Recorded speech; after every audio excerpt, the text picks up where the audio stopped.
زرشا صبح کی پہلی اذان پر جاگ چکی تھی، ہاسٹل کے چھوٹے سے کمرے میں، جیسے وہ ہر دن کو نئی امید کے ساتھ شروع کرتی تھی۔ آہستگی سے بستر سے اٹھی، وضو کیا اور جائے نماز بچھا لی۔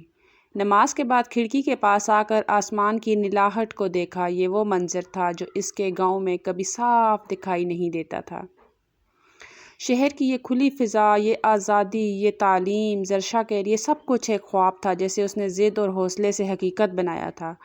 زرشا کے بھائیوں اور والد نے جب اسے شہر بھیجنے کا فیصلہ کیا تو پورے خاندان نے مخالفت کی تھی۔ مومانی نے تو باقاعدہ کہا تھا، لڑکیوں کو اتنی آزادی دو گے تو کل کو عزت ہاتھ سے جائے گی، مگر اسفند علی نے سب کی باتوں کو نظر انداز کر کے کہا تھا، یہ عزت کی حفاظت خود کرے گی، ہمیں اس پر اعتبار ہے۔ زرشا یہ سب یاد کر کے مسکرائی۔ اس نے یونیورسٹی بیگ اٹھایا، عبایا پہنا اور نقاب لپیٹا۔ دروازے سے نکلتے ہوئے روز کی طرح خود سے بولی، ایک دن میں ڈاکٹر بن کر واپس جاؤں گی اور سب کو دکھاؤں گی کہ لڑکی کا خواب عزت کا دشمن نہیں ہوتا۔ یونیورسٹی پہنچ کر کلاسز میں مصروف رہی۔ اس کی زندگی میں نظم و ضبط اور مقصدیت تھی۔ دوپہر کو کیفے میں اپنی دوستوں کے ساتھ بیٹھی چائے پی رہی تھی کہ اچانک ہاسٹل کی وارڈن تیزی سے آئی۔ زرشا بیٹا، تمہارے چچا آئے ہیں، فوراً نیچے آؤ، کچھ ایمرجنسی ہے۔ زرشا چونکی، بیگ سمیٹا اور نیچے آئی۔ باہر ایک بوڑھا مگر سخت چہرہ لیے اس کا چچا انتظار کر رہا تھا۔ السلام علیکم چچا جان، سب خیریت؟ چچا کی نظریں ہری آنکھوں کے پیچھے چھپی بے چینی سے بھری تھی۔ سلام بیٹا، گاڑی میں بیٹھو، سب خیر نہیں ہے؟ زرشا پریشان ہوئی۔ کیا ہوا؟ ابو ٹھیک ہیں؟ امی، بھائی؟ گاڑی میں بیٹھو، سب بتاؤں گا، بس دعا کرو، اللہ سب بہتر کرے۔ زرشا خاموشی سے گاڑی میں بیٹھ گئی۔ سفر خاموشی میں گزرا۔ جب وہ حویلی پہنچی تو گھر کا ماحول غیر معمولی حد تک خاموش تھا۔ مردوں کے چہرے تناؤ سے بھرے تھے، عورتیں سرگوشیاں کر رہی تھیں۔ زرشا نے جلدی سے چادر درست کی اور اندر داخل ہوئی۔ امی، کیا ہوا؟ سب ٹھیک ہے نا؟ اس کی ماں نے اسے گلے لگا لیا، آنکھیں سرخ تھیں۔ شاریز نے کسی کو مار دیا ہے؟ زرشا کا دل جیسے دھڑکنا بھول گیا۔ کیسے؟ کیوں؟ اسفند علی نے دروازے کے پاس کھڑے ہو کر کہا۔ حسن ملک کے بیٹے سجان کو زمین کے جھگڑے پر جھگڑا ہوا، جس پر شاریز نے حملہ کر دیا اور سجان مر گیا۔ زرشا کے پاؤں سے زمین نکل گئی اور شاریز فرار ہو گیا۔ زرشا کی زبان بند ہو گئی، آنکھوں سے آنسو نہیں نکلے، صرف ایک خالی پن محسوس ہوا۔ وہ کرسی پر بیٹھ گئی جیسے کسی نے اس کے اندر سے جان کھینچ لی ہو۔ اس کے دوسرے بھائی بھی گھر سے غائب تھے، جان کا خطرہ تھا۔ حسن ملک کا خاندان بہت طاقتور تھا اور سجان ان کا اکلوتا بیٹا۔ خون کا بدلہ، گاؤں کی روایات، سب کچھ ایک طوفان کی طرح زرشا کے وجود پر گر رہا تھا۔ اچانک کمرے میں شور ہوا۔ گاؤں کے کچھ معتبر افراد پنچایت کے لیے آ گئے تھے۔ زرشا کے باپ کو بلایا گیا۔ وہ سب باہر نکلے۔ زرشا دروازے کے پیچھے کھڑی ہو کر سننے لگی۔ اسفند علی، تمہارا بیٹا میرے بیٹے کا قاتل ہے، ہم عدالت نہیں جائیں گے، ہمارا قانون ہمارا ہے۔ اسفند علی نے کہا، میں سب نقصان پورا کرنے کو تیار ہوں، زمین لے لو، پیسے لے لو۔ حسن ملک کی آواز سخت ہوئی۔ خون کا بدلہ خون ہے یا پھر خون بہا، میں تیری بیٹی مانگتا ہوں۔ زرشا کی سانس رک گئی۔ دروازے کے پیچھے کھڑی وہ جیسے پتھر ہو گئی۔ زرشا، امی کی آواز اسے سنبھالنے آئی، لیکن اب وہ صرف خاموش تھی۔ شام گہری ہو گئی تھی۔ حویلی کے صحن میں ہر شخص کی نظریں زرشا پر تھی۔ پردے میں لپٹی وہ جیسے اپنی ذات کی آخری چادر میں بھی ننگی کھڑی تھی۔ اسے کسی نے کچھ نہیں بتایا تھا، مگر وہ سب سمجھ گئی تھی۔ رات کو کمرے میں اسفند علی نے آ کر سر جھکا لیا۔ بیٹا، میں مجبور ہوں، اگر تو انکار کرے گی تو شاریز زندہ نہیں بچے گا۔ زرشا نے کوئی جواب نہیں دیا، آنکھیں بند کر لیں جیسے ہر خواب خود سے دور کرتی جا رہی ہو۔ نکاح نامہ اس کے سامنے رکھا گیا، قلم ہاتھ میں تھمایا گیا۔ اس نے آہستگی سے دستخط کر دیے۔ کسی نے تالیاں نہیں بجائی، کسی نے دعائیں نہیں دی، بس خاموشی تھی، ایک گونگی اذان جس میں زرشا اپنی زندگی کی نماز پڑھ کر دفن ہو چکی تھی۔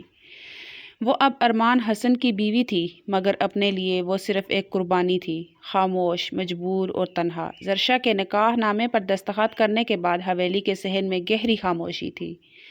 نکاح خواں نے کلمہ پڑھوایا، جواب آیا، گواہوں نے دستخط کیے، سب کچھ جیسے ایک رسم تھی، بغیر کسی دل کے۔ زرشا کے لیے وہ دستخط صرف ایک تحریر نہیں تھی، وہ اس کی زندگی کے تمام رنگوں پر ایک سیاہ لکیر تھی۔ نکاح کے بعد اسے حویلی کے کمرے میں لے جایا گیا۔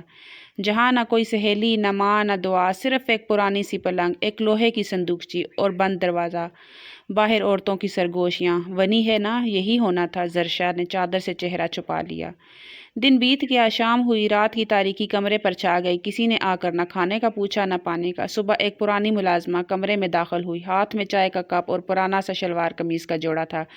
بی بی جی، یہ پہن لیجئے، ارمان صاحب کی اماں نے دیا ہے، آپ کو بڑے صحن میں جانا ہے۔ زرشا نے بنا کچھ پوچھے کپڑے لیے اور خاموشی سے تیار ہو گئی۔ نقاب لپیٹا، عبایا پہنا اور باہر نکل گئی۔ بڑے صحن میں حویلی کے سب افراد جمع تھے۔ ارمان کمرے کی دہلیز پر کھڑا تھا، سنجیدہ چہرہ، کچھ کہے بغیر صرف زرشا کو دیکھ رہا تھا۔ زرشا نظریں جھکائے کھڑی تھی۔ ارمان کی ماں نے کہا، اسے عورتوں والے حصے میں بھیج دو، مہمان آئیں گے، فضول نظر نہ آئے۔ ایک ملازمہ اسے لے گئی حویلی کے پچھلے حصے میں، جہاں ملازمین کے کمرے تھے۔ 2 دن گزر گئے۔ زرشا کسی سے بات نہیں کرتی تھی، صرف خاموشی سے صفائیاں کرتی، پانی بھرتی اور برتن دھوتی۔ دن رات ایک جیسے ہو چکے تھے۔ تیسرے دن حویلی میں ہلچل ہوئی، پولیس والے آئے، سب کمرے بند کیے گئے۔ باہر شور تھا، حسن ملک صحن میں کھڑے تھے، پولیس سے بات ہو رہی تھی، شاریز کو تلاش کر رہے تھے۔ ہمیں اطلاع ہے وہ یہیں کہیں چھپا ہے، اسفند علی گھبرا کر بولا۔ ہم نے تو رشتہ دے کر معاملہ ختم کر دیا، حسن ملک نے سخت لہجے میں کہا۔ رشتہ دے کر قانون نہیں بدلا جا سکتا، جب تک شاریز گرفتار نہیں ہوتا یہ بوجھ تم پر رہے گا۔ زرشا کھڑکی کے پیچھے سے سب سن رہی تھی۔ اس کے اندر عجیب سا خوف بیٹھ گیا۔ جس مقصد کے لیے اسے ونی کیا گیا وہ ابھی بھی پورا نہیں ہوا تھا۔ بھائی کی جان وہ اب بھی خطرے میں تھی۔ اگلے دن اسے زنان خانے میں بلایا گیا۔ کچھ رشتہ دار عورتیں بیٹھی تھیں، سب کی نظریں زرشا پر جیسے تفتیش کر رہی ہوں۔ یہ ہے وہ ونی والی لڑکی؟ ہاں یہی ہے، سننے میں آیا بہت پڑھائی کرتی تھی شہر میں، اب پڑھائی کی کیا ضرورت، برتن دھونا سیکھے گی۔ اب زرشا خاموش رہی، بس چپ چاپ سر جھکائے کھڑی رہی۔ ارمان کی ماں نے ہاتھ کا اشارہ کیا، اسے لے جاؤ اور کپڑوں کے ساتھ ساتھ ذہن بھی صاف کرو، یہ شہر والی اکڑ یہاں نہیں چلے گی۔ زرشا کو عورتوں کے ساتھ کام میں لگا دیا گیا۔ وہ کچن میں پیاز کاٹ رہی تھی جب ایک اور ملازمہ نے پوچھا، کیا تم نے ارمان صاحب کو دیکھا؟ زرشا نے مختصر جواب دیا، نہیں، وہ کل رات دیر سے آئے تھے، سنا ہے شہر سے واپس آیا ہے، بہت غصے والا ہے، کسی کو بھی خاطر میں نہیں لاتا۔ زرشا نے کوئی رد عمل نہ دیا، جیسے اس کی ذات اب کسی شے پر اثر انداز نہیں ہو سکتی۔ دوپہر کے وقت حسن ملک نے اسفند علی کو بلایا۔ تم نے وعدہ کیا تھا، رشتہ دے دیا، لیکن شاریز کہاں ہے؟ ہمیں پتہ نہیں، وہ خود غائب ہو گیا ہے۔ اگر وہ 3 دن میں نہ ملا تو یہ لڑکی بھی میرے گھر کی نہیں رہے گی۔ اسفند علی خاموش ہو گیا، جیسے زبان سے کچھ کہنا گناہ ہو۔ شام کو زرشا کے لیے ایک نوٹس آیا، ارمان نے کمرے میں بلایا تھا۔ وہ جب اندر داخل ہوئی، ارمان کمرے کی کھڑکی کے پاس کھڑا تھا۔ نقاب ہٹاؤ، زرشا نے نظریں جھکائے رکھی۔ نہیں، میں پردہ کرتی ہوں۔ ارمان کی آواز میں طنز تھا۔ اب پردہ کس سے؟ میں تو تمہارا شوہر ہوں، یعنی یہ نقاب بھی بس لکھا ہوا ایک معاہدہ ہے تمہارے لیے۔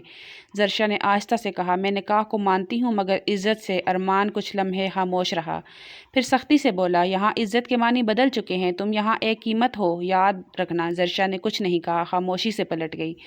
زرشا اپنے کمرے میں گئی اور پرانے سے بستر پر لیٹ گئی۔ آنکھوں میں نیند نہیں، صرف ایک سوال گردش کر رہا تھا، کیا یہ قربانی واقعی کسی کی جان بچا سکے گی، یا بس ایک خاموش اذیت کا نام ہے جو زندگی بھر بھگتنا ہے؟ زرشا کی زندگی اب مکمل طور پر حویلی کے دوسرے کونے میں سمٹ چکی تھی۔ وہ حصہ جو ملازموں کے لیے مخصوص تھا وہی اب اس کی رہائش گاہ تھا۔ ارمان کے رویے میں سرد مہری نمایاں ہوتی جا رہی تھی۔ وہ نہ زرشا سے بات کرتا، نہ اسے گھر کے فرد کے طور پر تسلیم کرتا۔ ایک دن حویلی کے چھوٹے باغیچے میں زرشا جھاڑو لگا رہی تھی کہ ارمان کی ماں نے اسے بلایا، یہاں کیوں کام کر رہی ہو؟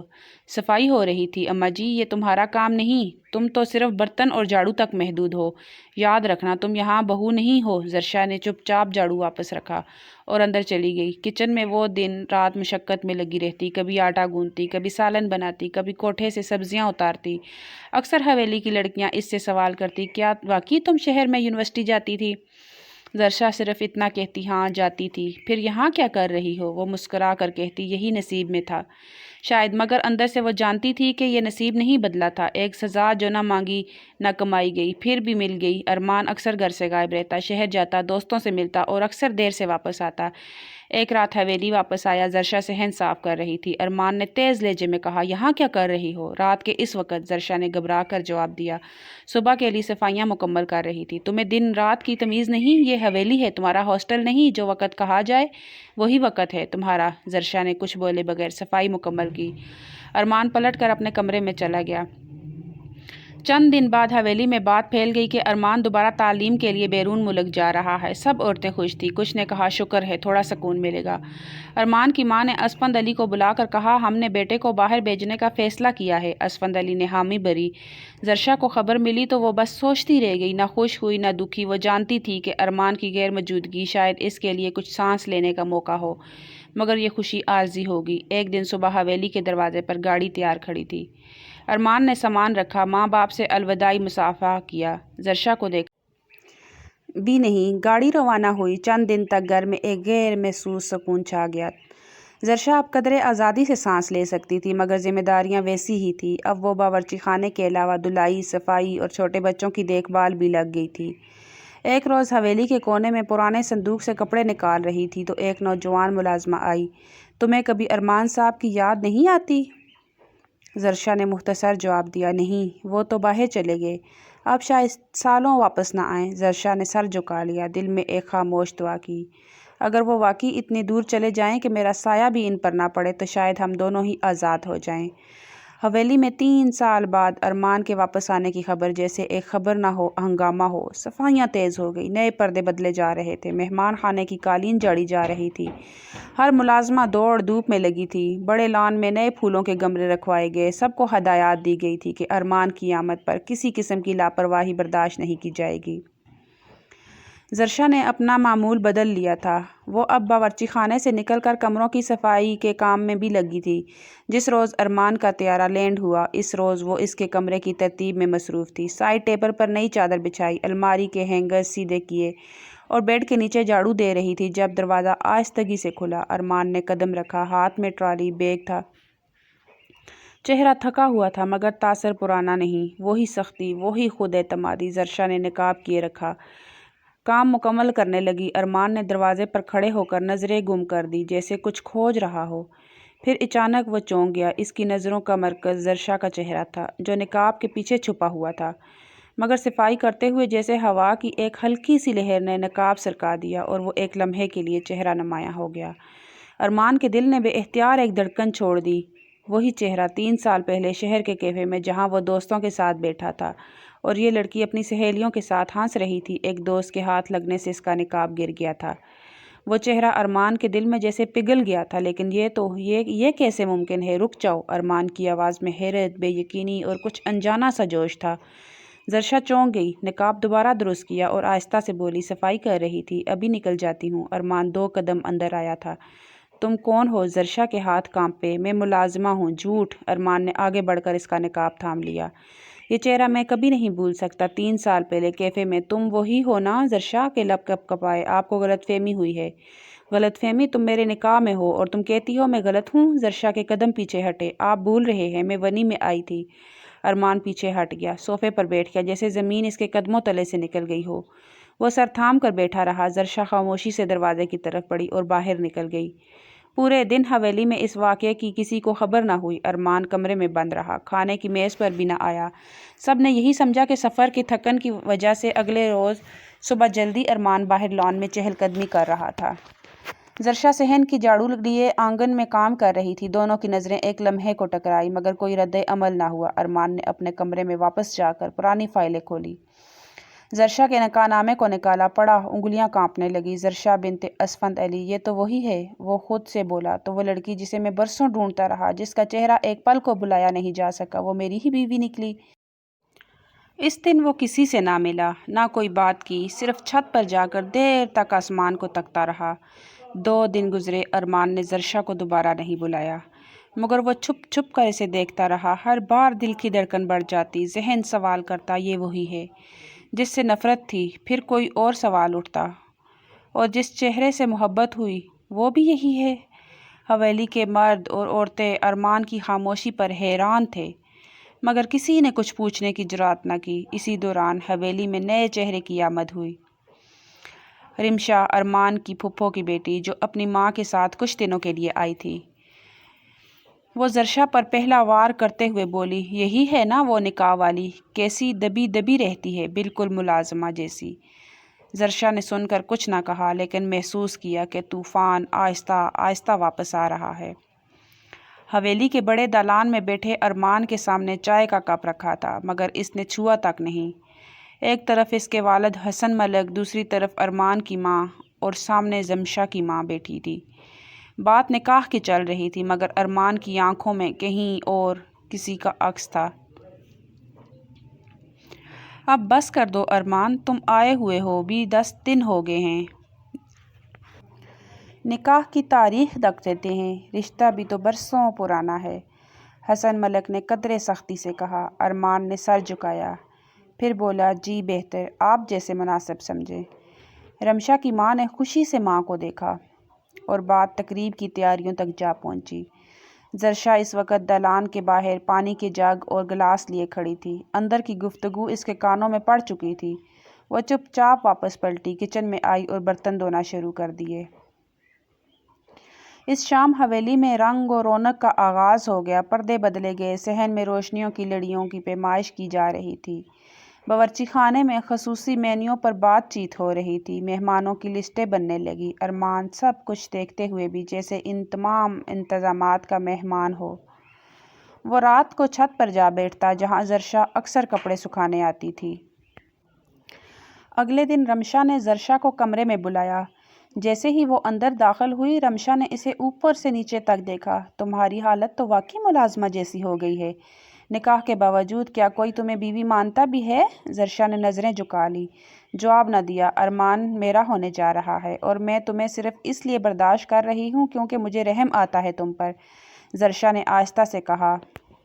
رحم کی ضرورت مجھے نہیں ہے۔ رمشا کو یہ جواب پسند نہ آیا۔ اس نے غصے میں کہا، خبردار جو میرے سامنے زبان چلائی۔ زرشا چپ چاپ باہر نکل آئی۔ زرشا اب مہمان خانے کی صفائی اور خاص کمروں میں کام کرنے لگی تھی۔ ارمان اسے کبھی نظر انداز کرتا، کبھی ایک نظر چپکے سے دیکھ لیتا۔ ایک دن وہ لائبریری میں داخل ہوا تو زرشا کو کتابوں کی دھول جھاڑتے پایا۔ اس نے کتاب کی طرف اشارہ کیا، یہ چھوڑو، تمہاری جگہ یہاں نہیں۔ زرشا نے وہ کتاب واپس رکھی، بولی، یہی میری جگہ بنائی گئی ہے، بدلنے کا اختیار میرے پاس نہیں۔ ارمان نے کچھ دیر اس کا چہرہ دیکھا، کچھ کہنے کو لب ہلے، لیکن الفاظ زبان پر آ کر رک گئے۔ رات کو وہ کمرے میں بیٹھا پرانی ڈائری کھولے لکھ رہا تھا۔ دل زرشا کی طرف کھینچتا ہے، مگر عقل یاد دلاتی ہے وہ اسفند کی بیٹی ہے، شاریس کی بہن ہے، جنہوں نے ہمارے گھر سے خوشیاں چھینی تھی۔ نکاح کی تاریخ مقرر ہو گئی، خاندان میں خوشی کی فضا پھیل گئی، مٹھائیاں بانٹی گئی، خواتین نے مہرو جوڑے کی باتیں شروع کر دیں، مردوں نے مہمانوں کی فرصتیں بنانا۔ زرشا سے کسی نے کچھ نہیں کہا، لیکن اس کے حصے کا کام بڑھا دیا گیا۔ وہ اب ہر تقریب کی تیاری میں بطور خادمہ شریک تھی۔ شادی کا دن آ پہنچا۔ حویلی رنگ و نور میں ڈوبی ہوئی تھی۔ برقی کمکمے ہر دیوار پر جگمگا رہے تھے۔ زنان خانے میں مہندی کی خوشبو پھیلی تھی۔ مردانے میں دوست، رشتہ دار اور گاؤں کے معتبر لوگ جمع تھے۔ باورچی خانے میں دیگیں چولہوں پر چڑھی تھیں، ملازمائیں ہاتھ پاؤں سنبھالے بھاگ رہی تھیں۔ زرشا صبح سے کام میں جٹی ہوئی تھی، مہمانوں کے لیے کھانے کی پلیٹیں ترتیب دینا، درجنوں چائے کے کپ دھونا، مہندی کے لیے مخصوص کمرہ سجانا، ہر طرف اس کی موجودگی تھی، مگر حیثیت ایک ملازمہ کی تھی۔ شام کو رمشا کی بارات آئی، ڈول کی تھاپ پر عورتیں جھومتی رہی۔ ارمان سفید شیروانی میں ملبوس، بالکل خاموش، بالکل ساکت، سب کے درمیان بیٹھا رہا۔ نکاح خواہ نے کلمے دہرائے، جواب ملا، گواہوں کے دستخط ہوئے، مبارکبادیں دی گئی، مگر ارمان کی آنکھوں میں کسی خوشی کی چمک نہ تھی۔ رمشا نے دلہن کا سرخ جوڑا پہنا، سہیلیاں ارد گرد بیٹھی ہنسی مذاق کر رہی تھی۔ اس کی نظریں ہر تھوڑی دیر بعد دروازے کی طرف جاتی، جہاں زرشا چپ چاپ کھڑی تھی، ہاتھ میں پانی کا جگ تھامے۔ ارے زرشا، یہاں کیا کر رہی ہو؟ اندر آ جاؤ، صوفہ صاف کرو، دلہن کو بٹھانا ہے، کسی نے تیز آواز میں حکم دیا۔ زرشا نے سر جھکایا اور آگے بڑھ گئی۔ شادی مکمل ہوئی اور اگلے دن ولیمے کی تیاریوں میں سب لگ گئے۔ رمشا نے اپنا پہلا حکم اسی صبح دیا، زرشا، میرے کمرے کی صفائی تم کرو گی اور صرف تم، میرے سوا کسی اور کے لیے وقت نہیں نکالنا۔ زرشا نے پلکیں جھکاتے ہوئے کہا، جی بہتر۔ رمشا نے طنزیہ مسکراہٹ کے ساتھ کہا، آخر تمہیں اس رشتے میں کچھ تو کرنا ہے نا، اب بیوی کی حیثیت تو ملی نہیں، ملازمہ ہی صحیح۔ ارمان دروازے پر کھڑا یہ بات سن رہا تھا۔ اس نے اندر قدم رکھا، رمشا نرم بات کیا کرو، سب کے سامنے طنز اچھا نہیں لگتا۔ رمشا نے بے نیازی سے کہا، محبت میں کوئی تمیز نہیں ہوتی، جو دل میں ہو وہی زبان پر آتا ہے۔ ارمان خاموش ہو گیا اور کمرے سے باہر نکل گیا۔ دن گزرنے لگے، رمشا کا سلوک زرشا کے ساتھ مزید سخت ہوتا گیا۔ وہ کبھی رات کو بلا لیتی، کبھی دوپہر میں بغیر آرام کے لمبے کام سونپ دیتی۔ ایک دن زرشا نے غسل خانے کی صفائی مکمل کی تو رمشا نے تنقید کی، یہ صاف کیا ہے؟ تمہاری شہر والی صفائی ایسی ہوتی تھی؟ دوبارہ کرو۔ زرشا نے سر جھکایا اور دوبارہ کام شروع کر دیا۔ ارمان اکثر خاموشی سے یہ سب دیکھتا مگر بولتا نہیں۔ ایک رات جب وہ کمرے میں آیا، رمشا نے کہا، آج میں نے زرشا کو پورا دن اپنے کپڑوں کی دھلائی میں لگایا، دیکھو کیسے چپ چاپ سب کرتی ہے۔ ارمان نے کتاب بند کی۔ تمہیں یہ سب دکھانے کی ضرورت نہیں، وہ تمہاری ملازمہ ہے، عزت سے پیش آؤ۔ رمشا نے حیرانی سے پوچھا، تمہیں اس کی اتنی فکر کیوں ہے؟ ارمان نے نظر ملائے بغیر کہا، کیونکہ وہ بھی انسان ہے۔ رمشا نے جواب میں ہنکارا مارا، انسان تو بہت سے ہوتے ہیں، بس کچھ یاد رہ جاتے ہیں۔ ارمان نے اس پر توجہ نہ دی۔ وہ اب اکثر دیر سے گھر آتا یا گھر میں ہونے کے باوجود الگ کمرے میں وقت گزار دیتا۔ رمشا یہ محسوس کر رہی تھی مگر کھل کر بات کرنے سے کترا رہی تھی۔ حویلی میں ہر دن پہلے جیسا ہوتا جا رہا تھا مگر ارمان کے دل میں چلنے والی جنگ بڑھتی جا رہی تھی۔ وہ رمشا کے ساتھ ایک چھت کے نیچے رہتے ہوئے بھی مسلسل خلا محسوس کرتا تھا۔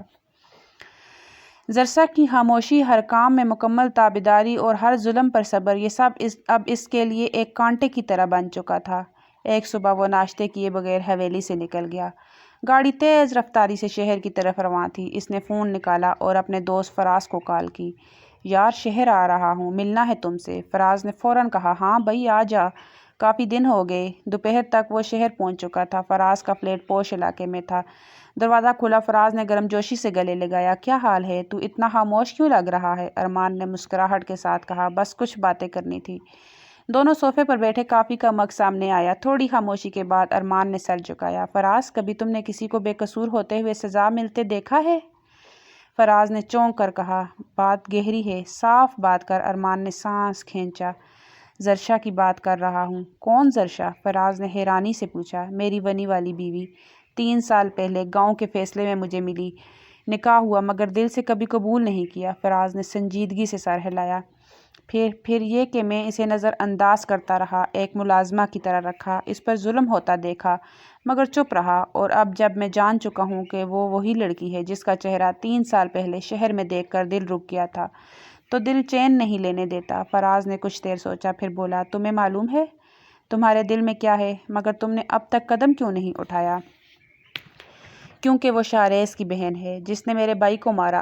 تم خود کہتے ہو کہ وہ بے قصور ہے، اگر وہ واقعی مجبور تھی تو سزا کیوں بھگت رہی ہے؟ ارمان خاموش رہا۔ فراز نے سنجیدہ لہجے میں کہا، یہ دنیا کا حساب الگ ہے، خدا کا حساب الگ۔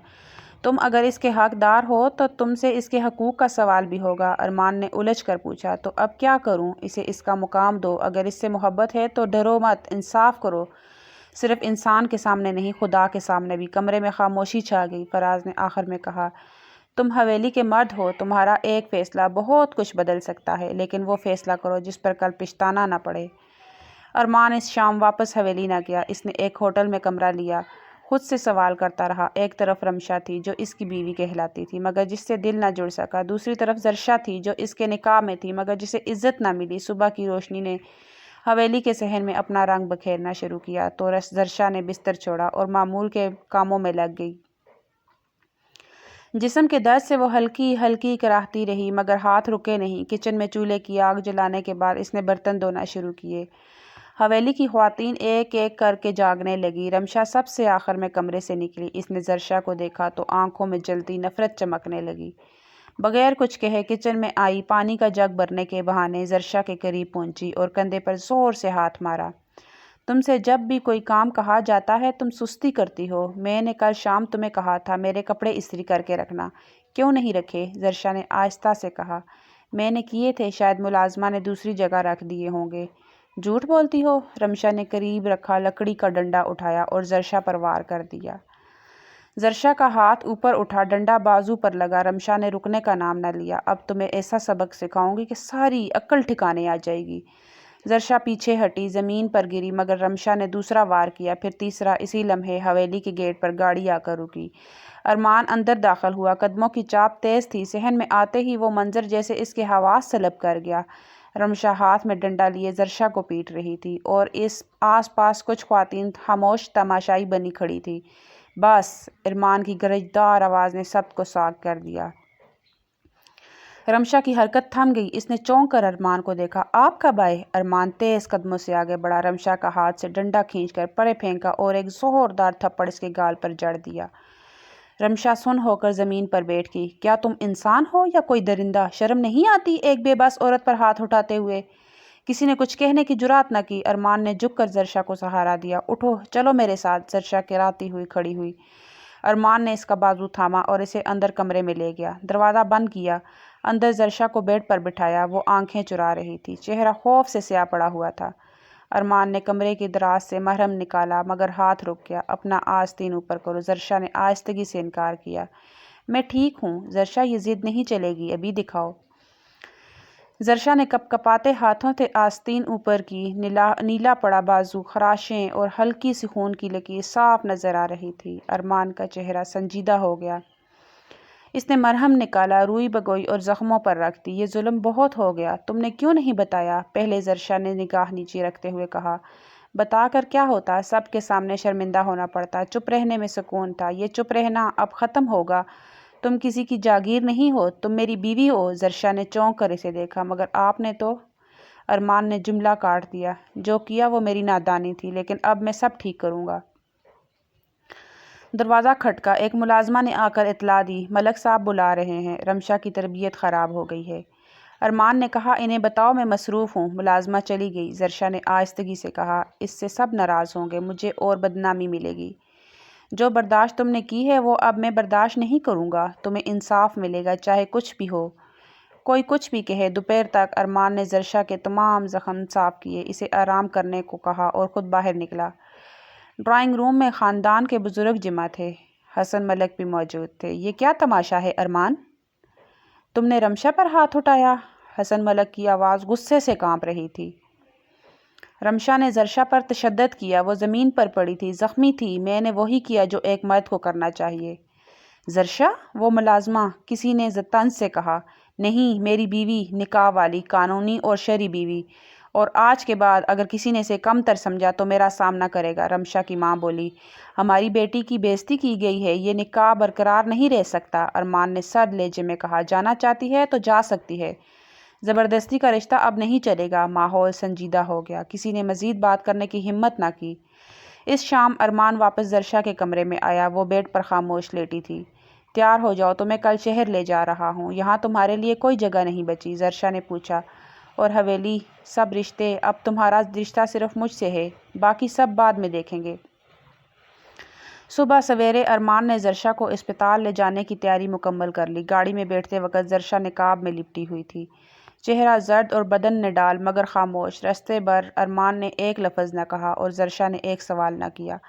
اسپتال پہنچ کر ارمان نے خود اس کا اندراج کروایا اور ڈاکٹر کے سامنے مکمل تفصیل بیان کی۔ ان کے جسم پر کئی پرانے زخم ہیں، کچھ تازہ چوٹیں بھی ہیں، مکمل چیک اپ کیجیے، مجھے رپورٹ تفصیل سے چاہیے۔ ڈاکٹر نے زرشا کو داخل کر لیا۔ نرسیں اسے وارڈ میں لے گئی۔ ارمان باہر بیٹھ کر ہر رپورٹ کا انتظار کرتا رہا۔ دن کے اختتام تک زرشا کی حالت قدرے بہتر تھی۔ ڈاکٹر نے ارمان سے کہا، ذہنی دباؤ کے آثار بھی نمایاں ہیں، ساتھ ساتھ نفسیاتی مشورے کی بھی ضرورت ہوگی۔ ارمان نے اثبات میں سر ہلایا۔ جو بہتر ہوگا کیجیے۔ زرشا 2 دن اسپتال میں زیر علاج رہی۔ ان 2 دنوں میں ارمان نے نہ صرف مالی انتظام کیا بلکہ ہر پل اس کے ساتھ موجود رہا، خاموشی سے، کسی گلے یا شکوے کے بغیر۔ تیسرے دن ارمان نے ڈسچارج پیپر سائن کیے، نرس سے پرہیز کے ہدایات لی اور زرشا کو لے کر شہر کے فلیٹ کی طرف روانہ ہو گیا۔ فلیٹ ایک پرسکون علاقے میں تھا۔ دروازہ کھول کر جیسے ہی اندر داخل ہوئے، زرشا نے خود کو ایک الگ ماحول میں پایا۔ چھوٹا مگر صاف ستھرا گھر، سادگی سے سجا ہوا، بالکل اس کے مزاج جیسا۔ ارمان نے بیگ رکھے اور اسے بیٹھنے کا کہا۔ یہ تمہارا گھر ہے، یہاں تم کسی کے حکم کی تابع نہیں ہو۔ زرشا نے نظریں جھکا کر کہا، میں آپ کی ذمہ داری ہوں، آپ نے مجھ پر بہت احسان کیے ہیں، یہ احسان نہیں تمہارا حق ہے، میں نے یہ بہت دیر سے سمجھا۔ ارمان نے سنجیدگی سے کہا۔ رات کو دونوں نے خاموشی سے کھانا کھایا۔ زرشا نے دوائی لی اور سونے کی تیاری کی۔ وہ زمین پر بستر لگانے لگی تو ارمان نے روک دیا۔ یہ کیا کر رہی ہو؟ میں نیچے سو جاؤں گی، ارمان نے آہستگی سے کہا۔ نہیں، تم میری بیوی ہو اور آج میں تمہیں وہ مقام دینے جا رہا ہوں جو برسوں سے تمہارا تھا۔ زرشا کی سانس اٹک گئی، نظریں جھک گئی۔ ارمان نے نرم لہجے میں کہا، یہ تعلق صرف جسمانی نہیں ہوتا، اس میں احساس، قبولیت اور عزت شامل ہوتی ہے۔ میں تمہیں مکمل طور پر اپنانا چاہتا ہوں۔ زرشا نے سوالیہ نظروں سے دیکھا، جیسے پوچھ رہی ہو کیا واقعی؟ ارمان نے ہاتھ تھام کر کہا، ہاں، آج سے تم میری بیوی ہو، نہ صرف کاغذ پر بلکہ حقیقت میں۔ وہ رات دونوں کے درمیان ایک نئے رشتے کی ابتدا تھی۔ کوئی رسمی باتیں نہیں ہوئی، کوئی جذباتی دعوے نہیں کیے گئے، صرف ایک خاموش تسلیم تھی۔ جو تعلق برسوں سے ادھورا تھا وہ مکمل ہو چکا ہے۔ اگلے دن صبح ارمان نے فلیٹ میں زرشا کے لیے نیا لباس منگوایا، کھانے کے لیے ہلکی پھلکی چیزیں رکھوائی اور خود ایک فیصلہ کن بات کے لیے حویلی جانے کی تیاری کی۔ میں آج سب کے سامنے تمہیں اپنانے جا رہا ہوں۔ زرشا گھبرا گئی۔ یہ سب اچانک؟ لوگ کیا کہیں گے؟ جو کہیں گے کہتے رہیں، اب مجھے فرق نہیں پڑتا۔ زرشا شام تک وہ دونوں حویلی پہنچ چکے تھے۔ زرشا روایتی سادگی میں ملبوس تھی، مگر آج اس کی چال میں ایک وقار تھا۔ ڈرائنگ روم میں حویلی کے سب بڑے افراد جمع تھے۔ رمشا، اس کی ماں، حسن ملک اور دیگر رشتہ دار سب موجود تھے۔ جیسے ہی ارمان زرشا کے ساتھ داخل ہوا، سب کی نظریں ان پر جم گئی۔ حسن ملک نے سوالیہ نظروں سے ارمان کو دیکھا۔ یہ کیا ہے؟ ارمان نے پر اعتماد لہجے میں کہا۔ یہ میری بیوی ہے زرشا، آج سے نہیں، نکاح کے دن سے۔ آج میں اسے سب کے سامنے اپنا رہا ہوں، کیونکہ اب مزید خاموش نہیں رہ سکتا۔ رمشا کی ماں چیخی، اس کے سامنے ہماری بیٹی کو ٹھکرا رہے ہو؟ ارمان نے جواب دیا، رمشا کو میں نے قبول کیا لیکن دل نہیں دے سکا۔ زرشا کو دل سے قبول کر رہا ہوں کیونکہ وہ اس کی حقدار ہے۔ رمشا نے غصے میں کہا، اگر اسے ہی اپنانا تھا تو مجھے کیوں بیچ میں لائے تھے؟ میں غلط تھا، لیکن اب میں اپنی غلطی سدھار رہا ہوں۔ خاموشی چھا گئی۔ حسن ملک نے کہا، اس فیصلے کے بعد ہم سے کسی خیر کی امید نہ رکھنا۔ ارمان نے دو ٹوک لہجے میں کہا، اگر میری بیوی تمہیں قبول نہیں تو مجھے بھی تمہاری ضرورت نہیں۔ زرشا کی آنکھوں میں نمی تھی، مگر آج وہ آنسو خوف کے نہیں تھے۔ ارمان نے زرشا کا ہاتھ تھاما اور کہا، چلو واپس اپنے گھر چلتے ہیں۔ ارمان نے کسی سے بحث نہیں کی، زرشا کا ہاتھ تھاما اور سیدھا حویلی سے نکل گیا۔ پیچھے صرف دروازوں کی زور سے بند ہونے کی آوازیں رہ گئی۔ شہر واپس پہنچنے پر فلیٹ کا ماحول کچھ بدلا ہوا محسوس ہوا۔ زرشا خاموش تھی، بار بار کچھ کہنے کے لیے لب ہلاتی مگر پھر رک جاتی۔ ارمان نے کمرے میں داخل ہوتے ہی جوتے اتارے اور سیدھا کچن کی طرف بڑھا۔ کچھ کھانے کو بنا لوں؟ زرشا نے آہستہ سے پوچھا۔ ہاں، کچھ ہلکا سا۔ زرشا نے سادگی سے سر ہلایا۔ چاول اور دال بنانے لگی۔ کھانے کے دوران بھی دونوں میں رسمی باتوں سے آگے کچھ نہ ہو سکا۔ اگلی صبح زرشا فجر کے بعد قرآن پڑھ رہی تھی جب ارمان نے اخبار پڑھتے ہوئے اچانک کہا، آج کچھ خریداری کرنی ہے، تم بھی چلو گی؟ زرشا نے حیرت سے دیکھا۔ میں؟ ہاں، اب تم پردے میں ہو کر میرے ساتھ باہر جا سکتی ہو۔ ہم شوہر بیوی ہیں، کوئی غیر نہیں۔ دوپہر کو وہ دونوں بازار نکلے۔ زرشا نے پہلی بار شہر کے کسی بازار میں اپنے شوہر کے ساتھ قدم رکھا۔ عبایا اور نقاب میں لپٹی خاموش اور متی ارمان نے گھر کے لیے چند چیزیں لی۔ زرشا کے لیے 2 جوڑے اور چند ضروریات کی اشیاء بھی خریدی۔ شام کو گھر واپس آ کر زرشا چائے بنا رہی تھی کہ دروازے پر زور سے دستک ہوئی۔ ارمان نے دروازہ کھولا تو سامنے رمشا اور اس کی ماں کھڑی تھی، چہرے سخت، لہجہ برہم۔ ہم تمہیں وارن کرنے آئے ہیں، خاندان نے تم سے رشتہ ختم کر دیا ہے، اب تم کسی فیصلے میں شامل نہیں سمجھے جاؤ گے۔ ارمان نے دروازے کے کنارے کھڑے ہو کر جواب دیا، مجھے کسی خاندان کے فیصلے کی ضرورت نہیں، میری زندگی میرے اصولوں پر ہے۔ رمشا نے دانت پیستے ہوئے کہا، یہ عورت تمہیں لے ڈوبے گی، بعد میں پچھتاؤ گے۔ ارمان نے دروازہ بند کر دیا۔ ان کے جانے کے بعد زرشا کچن سے باہر آئی۔ سب میرے آنے سے ہوا، آپ کو نقصان ہو رہا ہے، خاندان نے بائیکاٹ کر دیا۔ ارمان نے میز پر رکھا کپ اٹھایا، پھر زرشا کی طرف مڑا، بس کرو، ہر بار تم یہی کیوں سوچتی ہو کہ تم میرے لیے بوجھ ہو؟ زرشا چپ ہو گئی۔ میں نے جو فیصلہ کیا وہ سوچ سمجھ کر کیا، میں اب کسی کے کہنے پر اپنی زندگی نہیں گزارنے والا۔ زرشا نے دھیمے لہجے میں کہا، مگر آپ کی ماں، آپ کا خاندان؟ میری ماں نے کبھی تمہیں قبول نہیں کیا اور خاندان نے صرف رسومات کو اہمیت دی ہے۔ میرے لیے تمہاری عزت، تمہارا سکون زیادہ اہم ہے۔ کمرے میں خاموشی چھا گئی۔ چند دنوں بعد زرشا نے فلیٹ کی صفائی، کچن کی ترتیب اور اپنے معمولات کو بہتر بنانا شروع کر دیا۔ ہر چیز میں وہ بہت دھیان سے کام لیتی، جیسے یہ سب اس کی ذمہ داری نہیں بلکہ اس کا احسان ہو۔ مگر ایک دن جب وہ قالین جاڑ رہی تھی تو ارمان نے آ کر اسے روکا، اتنا کام کیوں کر رہی ہو؟ کچھ وقت اپنے لیے بھی رکھو، یہ میرا فرض ہے۔ نہیں، فرض سے زیادہ تمہارے آرام کی فکر ہے مجھے۔ زرشا نے نظریں نیچے رکھی۔ کبھی کبھی لگتا ہے میں نے آپ کی زندگی بگاڑ دی، ارمان نے سنجیدگی سے کہا۔ تم نے میری زندگی سنوار دی، اب میں وہ نہیں رہا جو پہلے تھا۔ زرشا نے اس کی بات کو دل میں اتارا۔ وہ رات دیر تک جاگتی رہی، کتاب کے صفحے الٹتے ہوئے اس نے ارمان کی حرکات پر غور کیا۔ کبھی جب وہ چائے بنا کر لاتی تو خاموشی سے قبول کرتا، کبھی اس کی دوائیوں کا وقت یاد رکھتا اور کبھی رات کو بغیر کہے کمبل درست کر دیتا۔ ایک دن ارمان کے دوست فراز نے فون کیا۔ سنا تم نے حویلی چھوڑ دی، سب باتیں کر رہے ہیں۔ ارمان نے جواب دیا، میں نے کچھ غلط نہیں کیا، اپنی بیوی کو عزت دی ہے۔ فراز ہنسا، تو اب تم واقعی بدل گئے ہو؟ ہاں، اور یہ بدلاؤ بہتر ہے۔ ارمان نے زرشا کے بھائی کے کیس کو بھی خارج کروا دیا تھا۔ اب زرشا کا میکا بھی زرشا کے ساتھ ساتھ ایک پرسکون زندگی کی جانب بڑھ چکا تھا، اور ارمان کے اس قدم سے زرشا کا دل مزید نرم پڑ گیا تھا۔ صبح کا وقت تھا، فلیٹ میں ہلکی ہلکی روشنی داخل ہو رہی تھی۔ زرشا ناشتے کی تیاری میں مصروف تھی، جبکہ ارمان بالکونی میں بیٹھا اخبار کے صفحات پلٹ رہا تھا۔ معمول کی خاموشی جیسے دونوں کے درمیان ایک غیر محسوس ہم آہنگی بن چکی تھی۔ زرشا کی نظر ایک بند الماری پر پڑی جو ہمیشہ لاک رہتی تھی۔ آج وہ تھوڑی سی کھلی ہوئی تھی۔ صفائی کرتے ہوئے اس نے آہستہ سے دروازہ مکمل کھولا۔ اندر کچھ پرانی فائلیں، چند خطوط، ایک نوٹ بک رکھی تھی۔ اس نے جھجکتے ہوئے نوٹ بک اٹھائی۔ ارمان کا نام سادہ ہینڈ رائٹنگ میں لکھا ہوا تھا۔ ڈائری اس کے لبوں سے بے اختیار نکلا۔ کمرے میں مکمل خاموشی تھی۔ ارمان بالکونی میں ہی تھا۔ زرشا نے ایک لمحہ تذبذب کے بعد پہلا صفحہ پلٹا۔ 3 سال پہلے ایک نقاب گرا اور میں رک گیا۔ میں نہیں جانتا تھا کہ وہ چہرہ میرے نقاب میں آ جائے گا، اور جب آیا تو میں نے پہچانا بھی نہیں۔ اب جب پہچان لیا تو ہر پل اس کی خاموشی مجھے بے چین رکھتی ہے۔ زرشا کے ہاتھ کانپے۔ اس نے جلدی سے دوسرا صفحہ کھولا۔ میں نے زرشا کو صرف سزا دی، مگر وہ کبھی مجرم نہیں تھی۔ اب وہ میرے ہر دن کا سکون ہے۔ میں لفظوں میں نہیں کہہ سکتا، لیکن میں اس سے محبت کرتا ہوں۔ زرشا نے جلدی سے نوٹ بک بند کی، واپس الماری میں رکھی اور دروازہ بند کر دیا۔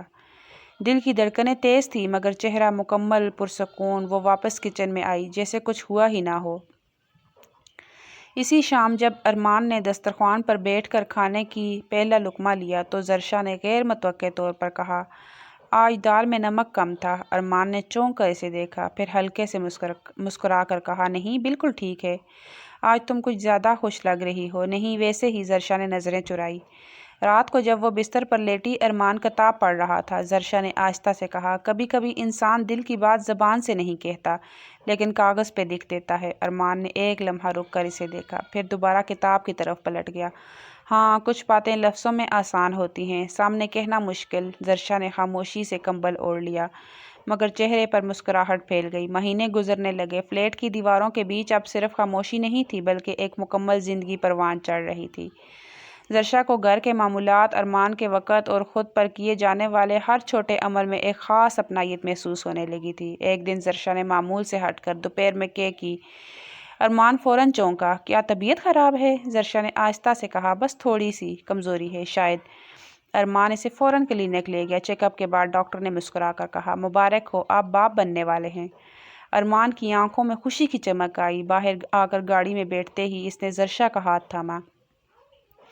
میں باپ بن رہا ہوں، تم ماں بنو گی، زرشا نے دھیرے سے کہا۔ شکر ہے اللہ نے ہمیں نئی شروعات دی۔ 9 مہینے خاموش محبت کے پرخیالوں سے بھرپور گزرے۔ ارمان ہر چیک اپ کے ساتھ جاتا، ہر دوائی کا وقت یاد رکھتا، زرشا کی نیند، غذا اور سکون کا خیال رکھتا۔ زرشا نے ایک بھی بار شکوہ نہ کیا، مگر ارمان کا ہر عمل، ہر لفظ اس کے دل میں محبت کو گہرا کرتا جا رہا تھا۔ پہلا بچہ بیٹا پیدا ہوا۔ ارمان کی خوشی کا اندازہ اس بات سے لگایا جا سکتا تھا کہ اس نے اسپتال کے عملے کے ہر رکن کو مٹھائی بھجوائی۔ زرشا جب ہوش میں آئی تو ارمان نے بچے کو اس کے بازو پر رکھا اور کہا، یہ تمہارا عکس ہے۔ زرشا کی آنکھیں بھیگ گئیں، مگر اس نے سر ہلا کر صرف اتنا کہا، شکریہ۔ 2 سال بعد دوسرا بچہ، بیٹی پیدا ہوئی۔ اس بار ارمان نے خود نام رکھا، عالیہ۔ زندگی اب مکمل سی لگنے لگی تھی۔ 2 بچے، چھوٹا سا گھر اور ایک ایسا رشتہ جو کسی رسمی اعلان سے نہیں بلکہ خاموشی، قربانی اور اعتبار سے مضبوط ہوا تھا۔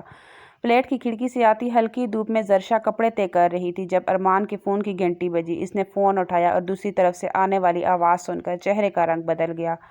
ابو کی طبیعت اچانک بہت خراب ہو گئی ہے، ڈاکٹر نے فوری طور پر سب کو بلایا ہے۔ ارمان نے فون بند کرتے ہی زرشا کو پکارا، زرشا ہمیں فوراً حویلی جانا ہے، ابو کی حالت ٹھیک نہیں۔ زرشا نے ایک پل کو بچوں کی طرف دیکھا جو ڈرائنگ پر رنگ بھر رہے تھے۔ بچوں کو بھی ساتھ لے جائیں گے؟ ہاں، اب وہ ہم سے الگ نہیں۔ چند گھنٹوں بعد وہ گاڑی میں تھے۔ راستے میں خاموشی تھی۔ بچوں نے راستے میں کئی سوالات کیے مگر زرشا نے نرمی سے ٹال دیا۔ حویلی کے گیٹ پر پہنچ کر ارمان نے گہری سانس لی اور دروازہ کھولا۔ حویلی کی فضا بدل چکی تھی۔ کچھ چہرے بدلے ہوئے تھے، کچھ نظریں ویسی ہی سرد۔ اندر داخل ہوتے ہی رمشا کی ماں نے زرشا اور بچوں پر ایک تیز نگاہ ڈالی اور بنا کچھ کہے پلٹ گئی۔ ارمان بچوں کو اپنے والد کے کمرے میں لے گیا۔ حسن ملک بستر پر لیٹے تھے۔ چہرہ کمزور مگر آنکھیں زندہ۔ انہوں نے ارمان کو دیکھ کر ہاتھ اٹھایا۔ تو آ گیا بیٹا؟ جی ابو، آپ کی طبیعت کا سن کر فوراً آ گیا۔ حسن ملک کی نظریں پیچھے زرشا پر پڑی جو دروازے پر کھڑی تھی۔ ساتھ دو بچے دبکے ہوئے نہ سمجھی نظروں سے سب دیکھتے ہوئے۔ حسن ملک نے ہاتھ بڑھایا۔ یہ بچے میرے قریب لاؤ۔ ارمان نے بیٹے اور بیٹی کو آگے بڑھایا۔ حسن ملک نے دونوں کے سر پر ہاتھ پھیرا اور ہلکا سا مسکرایا۔ یہ تو بالکل میرے جیسے ہیں۔ زرشا نے قدم پیچھے ہٹائے۔ وہ جانتی تھی کہ اسے ابھی بھی اس کمرے میں مکمل اجازت نہیں ملی۔ چند دن وہ حویلی میں ہی رہے۔ بچے جلد ہی دادا سے مانوس ہو گئے۔ کمرے میں کھیلتے، کبھی دادی کے قریب جاتے، کبھی حویلی کے لان میں بھاگتے۔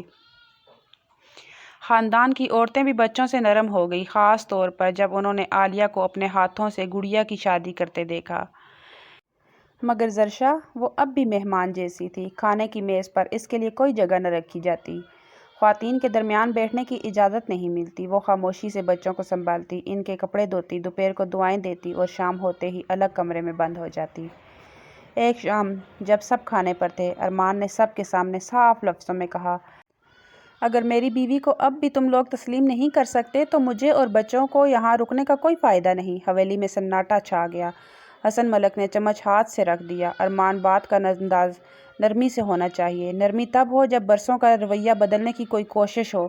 بچوں کو سب نے گود میں اٹھا لیا مگر ان کی ماں کے لیے کوئی جگہ نہیں۔ رمشا نے چپ چاپ پانی کا گلاس اٹھایا، ماں کی طرف دیکھا اور خاموشی سے باہر نکل گئی۔ ارمان نے کرسی سے اٹھتے ہوئے کہا، ہم کل صبح واپس جا رہے ہیں۔ زرشا نے اسے روکنے کی کوشش کی۔ ارمان پلیز، ابو کی طبیعت بہتر ہو رہی ہے، انہیں چھوڑ کر جانا اچھا نہیں لگے گا۔ ارمان نے سخت لہجے میں کہا، نہ تمہیں اس گھر نے بیٹی مانا نہ بہو۔ اگر تمہیں یہاں برداشت کیا جا رہا ہے تو صرف اس لیے کہ میں تمہیں لایا ہوں۔ یہ عزت نہیں، مہربانی ہے۔ اگلی صبح سامان پیک ہونے لگا۔ بچے ابھی سوتے تھے۔ زرشا آہستگی سے بیگ میں کپڑے رکھ رہی تھی جب دروازے پر دستک ہوئی۔ ارمان نے دروازہ کھولا۔ سامنے حسن ملک کھڑے تھے، سہارا لیے۔ مجھے تم دونوں سے بات کرنی ہے۔ اندر آ کر وہ صوفے پر بیٹھے۔ زرشا نے پردہ کیے رکھتے ہوئے سر جھکا لیا۔ حسن ملک نے دھیمے لہجے میں کہا، زرشا، میں نے تم سے پہلے دن سے زیادتی کی، تمہیں کبھی وہ مقام نہیں دیا جو تمہارا حق تھا، لیکن تم نے بدلہ نہیں لیا، بس خاموشی سے سب سہتی رہی۔ زرشا نے کوئی جواب نہیں دیا۔ ارمان ٹھیک کہتا ہے، بچوں کو اپنانے کا مطلب ہے ان کی ماں کو بھی ماننا۔ اگر وہ میری بہو نہیں تو میرے پوتے پوتیاں بھی میرے کچھ نہیں۔ ارمان اور زرشا دونوں نے چونک کر حسن ملک کی طرف دیکھا۔ میں اعلان کرتا ہوں کہ آج سے زرشا میرے بیٹے کی بیوی اور میری بہو ہے۔ اس گھر میں اس کی عزت وہی ہوگی جو کسی اور بہو کی ہو سکتی ہے۔ زرشا کی آنکھیں بھیگ گئیں مگر اس نے خود کو سنبھالا۔ شکریہ بابا جی۔ حسن ملک نے ارمان کا ہاتھ تھاما۔ اب رہو یہاں کم از کم کچھ دن، یہ گھر اب تم دونوں کا ہے۔